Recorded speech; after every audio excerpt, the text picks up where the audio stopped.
obviously, anytime there's an administration change, it's an interesting time for the industry because we have to go through new policies and regulations and have to bring new people up to speed on who we are and what we do.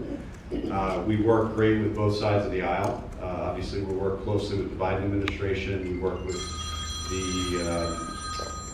the Trump administration previously. So regardless of who is elected, we feel an important need to inform them of what's going on in the industry, what's going on in Toyota and Lexus, and make sure we're helping them understand what's good for our dealers and our customers. So really no business change for us. We're going to continue to set our strategy, and our plans, as you know, are long-term plans. So, administrations sometimes change every 4 years, so we don't really do a lot of modifying the strategy. We obviously work to hit any regulation that's put in front of us, and that's the plan.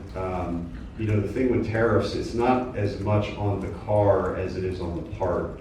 The global supply chain is so big and so diverse that it would be really difficult to build every part in one location.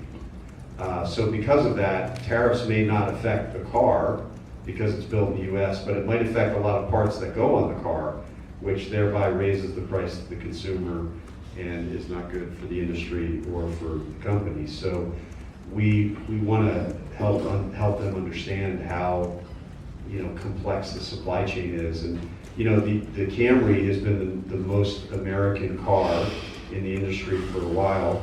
I think the content level is like 90% US built and manufactured.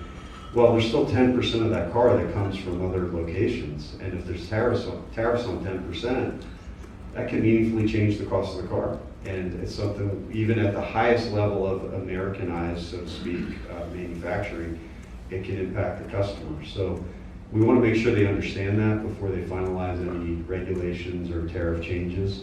And our hope is that they will see that, in the car business, I can't speak for every business, but in the car business, free and fair trade. We believed from the beginning that battery electric vehicles are an important part of the future of the industry. And we believe that we needed to invest in them, and we have, and you're going to see a lot more BEVs coming from us over the next few years. So we got in the race, and we're going to run the race in the battery electric vehicle market. Where we disagreed with the regulations is the speed of the transition. And the reason we disagreed with that is we listened to our customers, and the number of customers who really walked into the showroom and said, I have to have a BEV, or I really want a BEV, weren't anywhere close to the numbers that the regulations required.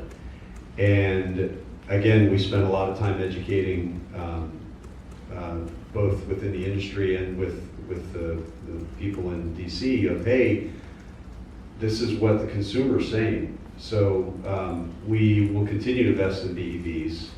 We're also going to continue to invest in cars. There were a lot of companies that got out of the car business.